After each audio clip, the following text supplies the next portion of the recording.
Olá e bem-vindos a este vídeo que apresenta o programa Massachusetts Environmental Policy Act, ou Programa MEPA, para o estado de Massachusetts.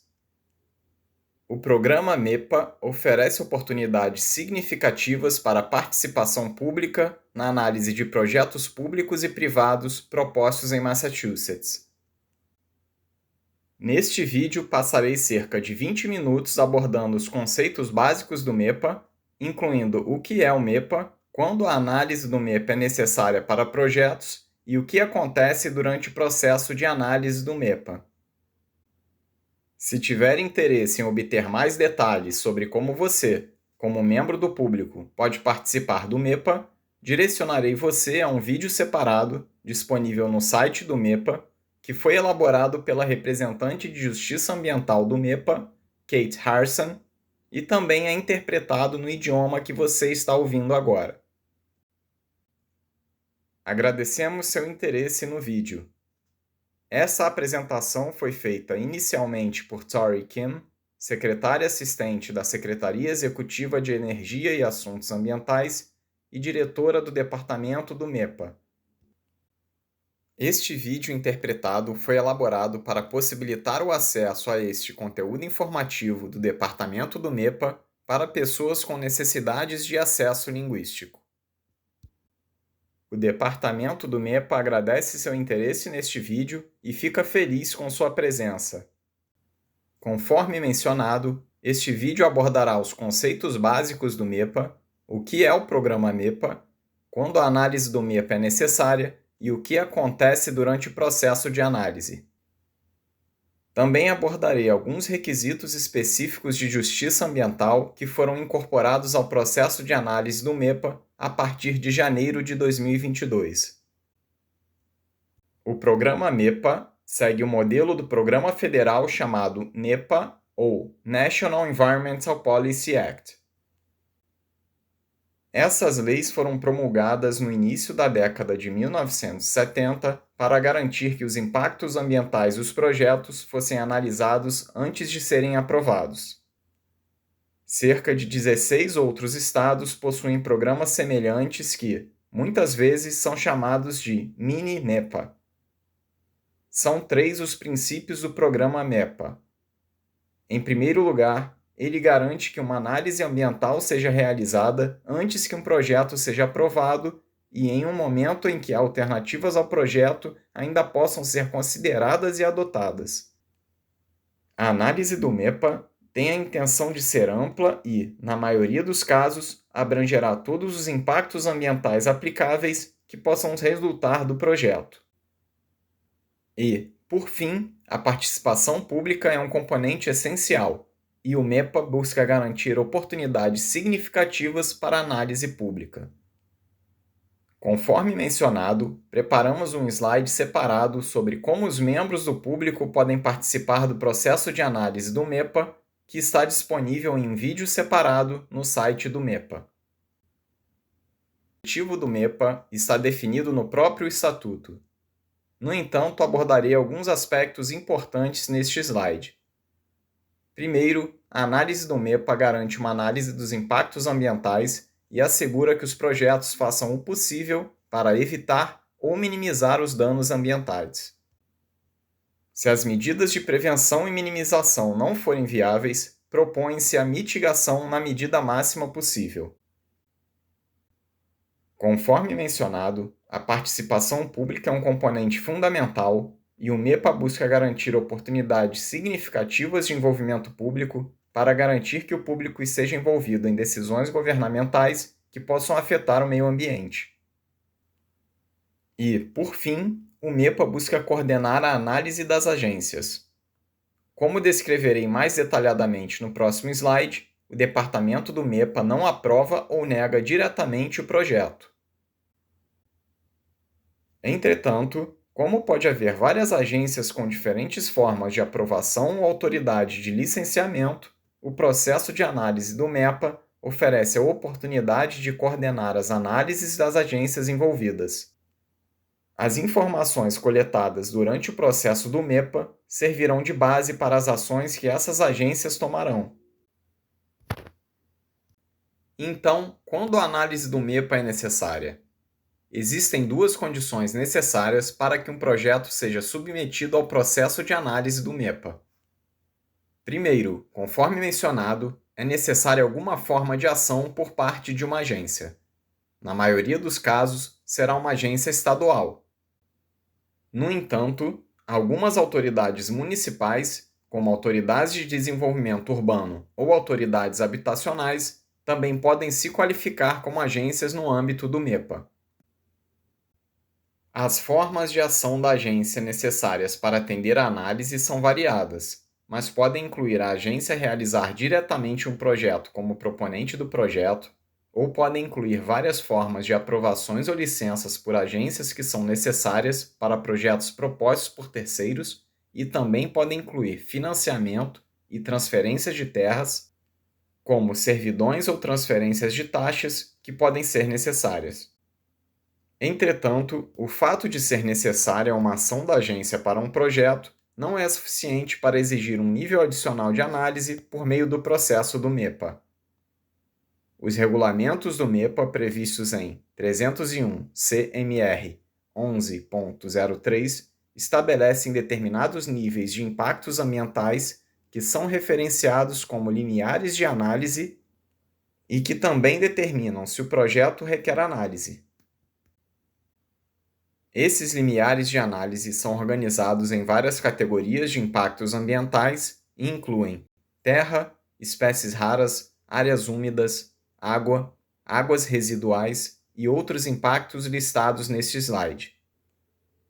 A promulgação de regulamentos pela agência que possam diminuir a proteção ambiental também pode estar sujeita à análise do MEPA. Então, o que acontece durante o processo de análise do MEPA? Em sua essência, a análise do MEPA envolve a análise da documentação ambiental relacionada aos impactos do projeto, a coleta de comentários públicos e a emissão de uma decisão final, chamada de certidão, que é emitida pelo secretário de Assuntos Ambientais mediante recomendação do departamento do MEPA. Existem dois tipos gerais de documentação ambiental que passam pela análise do MEPA. O primeiro é chamado de Formulário de Notificação Ambiental, ou ENF. Trata-se do documento inicial do projeto que é apresentado ao departamento do MEPA. O formulário ENF está disponível no site do MEPA e também inclui uma lista de anexos técnicos necessários, como as plantas do local do projeto, um mapeamento das áreas de recursos naturais protegidas dentro da área do projeto, e, agora, um mapeamento de justiça ambiental, bem como uma avaliação climática. Os ENFs são publicados 2 vezes por mês em uma publicação online chamada Environmental Monitor. O link para o Monitor está disponível no site do MEPA e os membros do público também podem se inscrever para receber uma notificação por e-mail 2 vezes por mês, sempre que o Monitor for publicado. Comentários públicos sobre o ENF são recebidos por 20 dias e a decisão é emitida em até 10 dias depois. O período de comentários sobre o ENF pode ser prorrogado com o consentimento do proponente. A certidão sobre o ENF indicará se será necessária uma análise ambiental adicional na forma de um relatório de impacto ambiental, ou EIR, e, se for necessário um EIR, o que deverá ser incluído nessa documentação ambiental. E esse é o segundo tipo de relatório ambiental que abordarei a seguir. Conforme mencionado, o relatório de impacto ambiental é um tipo de documentação mais longa e técnica que é exigida. Não há um formulário definido no EIR. No entanto, o regulamento do MEPA estabelece orientações detalhadas sobre as seções e títulos que devem ser incluídos. O departamento do MEPA também emite diversos protocolos e documentos de orientação específicos em áreas como trânsito e emissões de gases de efeito estufa e, agora, justiça ambiental e resiliência climática. O EIR é publicado novamente 2 vezes por mês no Environmental Monitor. Comentários públicos são recebidos por 30 dias e a decisão do distrito é emitida em até 7 dias depois. O período de comentários pode ser prorrogado no EIR. No entanto, o período de comentários para o EIR final, que é apresentado junto ao departamento do MEPA, não pode ser prorrogado. A decisão sobre o EIR indicará se o EIR é adequado para atender aos requisitos regulatórios do MEPA e, caso não seja, se são necessários EIR adicionais. Desde 1º de janeiro de 2022, todos os projetos que exigem análise do MEPA com base nos 2 requisitos que mencionei anteriormente e que são propostos próximos à comunidade de justiça ambiental devem apresentar a documentação ambiental listada aqui, tanto o formulário de notificação inicial do projeto quanto um documento obrigatório de EIR. Portanto, neste slide oferecemos uma representação mais ilustrada na forma de um fluxograma que descreve passo a passo o que aconteceu durante o processo de análise do MEPA. Conforme mencionado, todos os novos projetos apresentados junto ao MEPA apresentarão esse formulário ENF, que passa por esse período de 20 dias para comentários, com decisões emitidas em até 10 dias depois. Ao final da análise do ENF, o secretário da EEA determina se é necessário um EIR. Na maioria dos casos, isso dependerá de 2 fatores principais. O primeiro é se o projeto excede o que é chamado de limiares obrigatórios de EIR nos regulamentos do MEPA.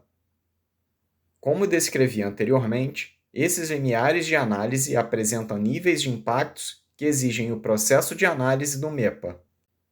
Os níveis mais baixos de impactos são chamados de limiares de ENF, que se aplicam a todos os projetos do MEPA e determinam se é necessário apresentar um ENF. No entanto, níveis mais altos de impactos ambientais são abrangidos pelo que é chamado de limiares obrigatórios de EIR. Um exemplo disso seria 10 acres de área impermeável ou 50 acres de toda a alteração da terra. Se esses limiares de análise forem excedidos para o projeto, será necessário um EIR obrigatório. Desde janeiro de 2022, conforme mencionei, o MEPA também analisa se o projeto é proposto próximo a populações de justiça ambiental, seja a 1 milha ou a 5 milhas, se o projeto afeta a qualidade do ar e, se qualquer um desses fatores for atendido, será necessário um EIR obrigatório. Portanto, se nenhum desses fatores estiver envolvido no projeto, na maioria dos casos a análise do MEPA será concluída no final do processo de análise do ENF. Entretanto, o secretário da EEA mantém sempre o poder de solicitar um EIR discricionário. Mas se os limiares obrigatórios de EIR forem excedidos, ou se o projeto for proposto dentro de 1 ou 5 milhas de populações de justiça ambiental, passará a ser uma análise obrigatória de EIR.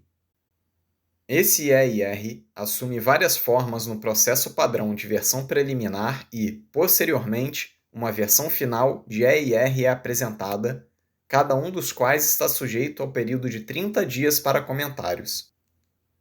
Em alguns casos, o proponente pode solicitar que seja apresentado um único EIR, caso em que será a única análise de EIR. Há também formas adicionais de simplificação, como um EIR chamado de prorrogação, que é apresentado com o documento inicial de ENF e, se todos os requisitos forem atendidos, o EIR é prorrogado para um período adicional de comentários. Ao final da análise do EIR, o secretário determina se o EIR final é adequado para cumprir os requisitos legais. Caso contrário, também pode ser exigido um EIR suplementar. Entretanto, se todos os requisitos forem atendidos, será emitida uma certidão final e o projeto seguirá para as próximas etapas de aprovação.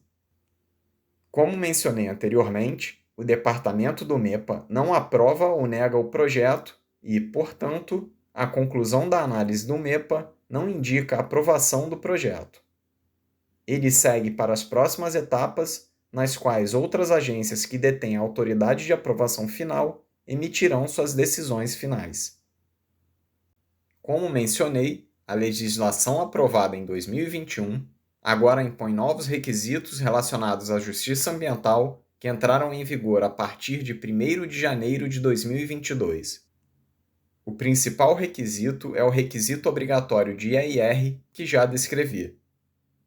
No entanto, a legislação climática, chamada de Climate Roadmap Act, também acrescentou novos requisitos relacionados ao envolvimento público e indicou que, se uma população de justiça ambiental não tiver proficiência na língua inglesa, em especial, deverão ser tomadas medidas adicionais para aumentar as oportunidades de envolvimento público. A lei exigia que o secretário da EEA emitisse orientações sobre quais métodos adicionais são exigidos. E devo ressaltar que, no âmbito dos regulamentos do MEPA, esse requisito de comunicação foi ampliado para exigir um nível mínimo de atividades de comunicação e engajamento público para a maioria dos projetos propostos próximos a populações de justiça ambiental. E, como já mencionei, a área geográfica designada é de, no mínimo, 1 milha ao redor do limite do projeto, se as populações de justiça ambiental estiverem localizadas nesse raio. No entanto, se o projeto afetar a qualidade do ar, o que é definido na regulamentação do MEPA, a área geográfica será aumentada para 5 milhas. Então, isso conclui os conceitos básicos do processo do MEPA. Neste último slide, também oferecemos algumas estatísticas de projetos que mostram os tipos e o número de projetos que foram apresentados junto ao MEPA desde que os requisitos de justiça ambiental entraram em vigor em 2022. Conforme mencionado na parte inferior do slide, no período entre 1º de janeiro de 2022 e o final de 2024, um total de 410 novos documentos de projetos foram apresentados ao MEPA e mais de 50% desses projetos foram propostos próximos a populações de justiça ambiental e são sujeitos aos novos protocolos e regulamentos de justiça ambiental que descrevi anteriormente, incluindo um requisito obrigatório de EIR. Em consonância com as práticas anteriores, a principal categoria com o maior número de documentos apresentados é a imobiliária, incluindo projetos comerciais e residenciais. No entanto, infraestruturas de energia e, cada vez mais, projetos de restauração e resiliência climática também são apresentados junto ao MEPA. Assim, concluímos esta apresentação sobre os conceitos básicos do processo de análise do MEPA. Caso tenha outras dúvidas, os contatos do departamento do MEPA estão disponíveis no site do MEPA, que agora inclui a nova representante de Justiça Ambiental, Kate Harson, que pode ser contatada pelo endereço de e-mail indicado neste slide. O departamento do MEPA agradece seu interesse no programa de análise do MEPA e espera sua participação nas análises do MEPA. Obrigada!